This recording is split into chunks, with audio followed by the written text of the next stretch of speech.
नमस्कार, मैं पंकज प्रसून। दोस्तों, आप सबको पता है कि दक्षिण भारत में भारतीय जनता पार्टी उत्तर भारत या पश्चिम भारत की अपेक्षा कमज़ोर है, संगठनात्मक दृष्टि से भी और सीटों की दृष्टि से भी। मिशन 2024 के लिए भारतीय जनता पार्टी ने दक्षिण भारत को लेकर एक खास प्लान तैयार किया है और वो प्लान राष्ट्रीय स्वयंसेवक संघ या आरएसएस के जरिए पूरा किया जा रहा है।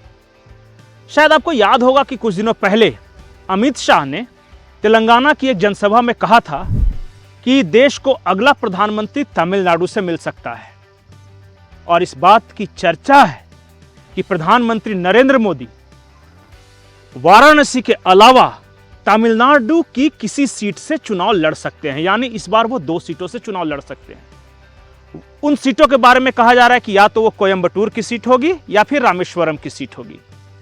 और जिस तरह से केंद्र सरकार ने हाल के दिनों में वाराणसी तमिल संगम कराया है या तमिल और गुजरात संगम कराया है, उसे देखकर लगता तो है कि कुछ न कुछ तो चल रहा है बीजेपी के रणनीतिकारों के मन में।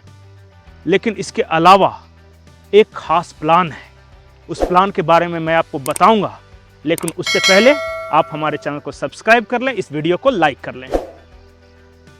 दोस्तों, कुछ आंकड़े देता हूं। केरल में संघ की 5000 के करीब शाखाएं चल रही है और सबसे ज्यादा शाखाएं कन्नूर जिले में है। कन्नूर वही जिला है जहां वामपंथियों के साथ आरएसएस के जो कैडर हैं उनकी हिंसक संघर्ष चलती रहती है और 180 से 200 कैडर खोए हैं राष्ट्रीय स्वयंसेवक संघ ने अकेले कन्नूर जिले में।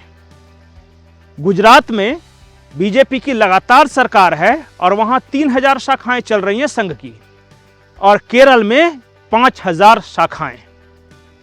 तमिलनाडु में पिछले 2 सालों में बीजेपी और आरएसएस ने मिलकर एक कैंपेन शुरू किया था, डोर टू डोर कैंपेन, और जनवरी 2023 तक की जो रिपोर्ट है उसके अनुसार तमिलनाडु के 50% घरों तक आरएसएस पहुंच चुका है, संघ पहुंच चुका है, उनके दरवाजे खटखटा चुका है। एक वी सदगोपालन हैं तमिलनाडु के संघ के प्रभारी। वे बताते हैं कि 1980 से लेकर अब तक हमने 68 स्वयंसेवक हुए हैं हिंसा में। 1998 का कोयंबटूर बम ब्लास्ट आपको पता होगा, उससे पहले 1993 में चेन्नई में आरएसएस के मुख्यालय पर हमला हुआ था और कहा यह जाता है कि जैसे जैसे द्रविड़ राजनीति का उभार बढ़ता गया, समाज का एक तबका था वैसे वैसे वो दक्षिणपंथी होता गया। उसे आप ब्राह्मण के रूप में मान्यता दे या वो सारे लोग जो द्रविड़ राजनीति में फिट नहीं बैठ रहे थे, वो आरएसएस के कैडर हो गए। और अब जो उत्तर भारत में जो माहौल बदल रहा है उसका असर दक्षिण भारत पर भी पड़ रहा है।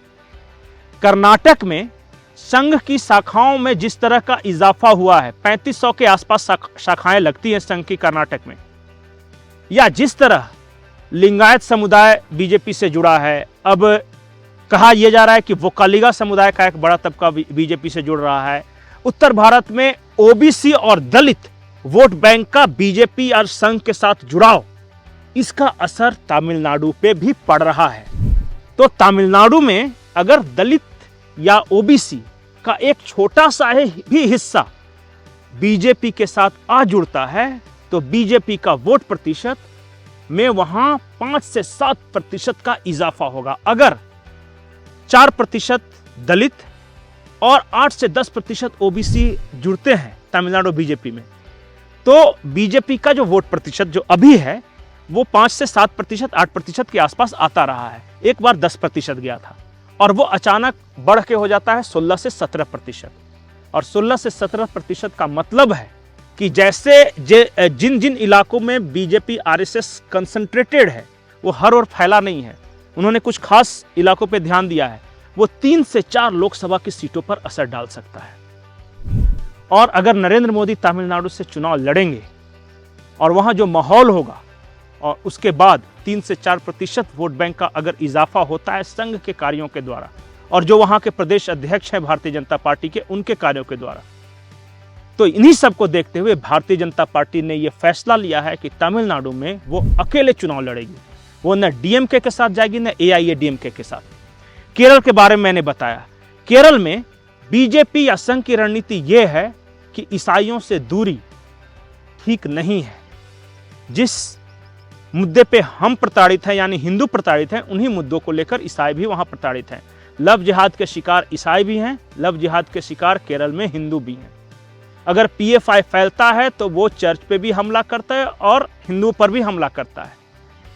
वो जिस तरह मंदिर के खिलाफ है उसी तरह चर्च के भी खिलाफ है। और इन्हीं सब रणनीति को लेकर लगातार कई दौर की बैठकें हुई हैं चर्च के प्रमुखों के साथ, बीजेपी के नेताओं के साथ, आरएसएस के जो वहां जो प्रभारी हैं उनके साथ। क्या कोई इस तरह का गठजोड़ या समझौता बन सकता है? सिर्फ एक बाधा है। अब बाधा यह है कि केरल में जो ईसाई हैं वो राहुल गांधी या सोनिया गांधी को ईसाइयों का प्रतिनिधि मानते हैं। नेता राहुल और सोनिया हैं, लेकिन कैडर जो जमीन पे जो स्थिति है वो उन्हें बीजेपी की ओर आने को मजबूर कर रही है। क्या शिफ्ट होगा? एक चुनाव में होगा, 2 चुनाव में होगा, 3 चुनाव में होगा, आज से 10 साल बाद होगा, 20 साल बाद होगा, 25 साल बाद होगा, लेकिन ये होना है, आज न कल होगा। क्योंकि केरल के ईसाई और हिंदू आज आए या कल एक मंच पर उन्हें आना ही होगा। अब दक्षिण के 2 राज्य और बचते हैं, तेलंगाना और आंध्र प्रदेश। जब तेलंगाना और आंध्र प्रदेश संयुक्त था तो वहां संघ का मुख्य काम आदिवासी इलाकों में था। वो वनवासी कल्याण आश्रम के जरिए जो धर्मांतरण के जो मिशनरीज जो आदिवासियों का धर्मांतरण कर रहे थे, वहां पे वो अपना काम कर रहा था। लेकिन जैसे ही राज्य बटा, संघ की भूमिका ही बदल गई। कहा यह जा रहा है कि इस विधानसभा चुनाव में बीजेपी और संघ ने काफ़ी जोर लगाया है। सीटों में वो कितना कन्वर्ट होता है वो तो नहीं कह सकते कि, लेकिन इसका परिणाम लोकसभा चुनाव में जरूर दिखेगा। और कहा यह जा रहा है कि कम से कम तेलंगाना की 3 ऐसी सीटें हैं जहां बीजेपी जीतने की स्थिति में है।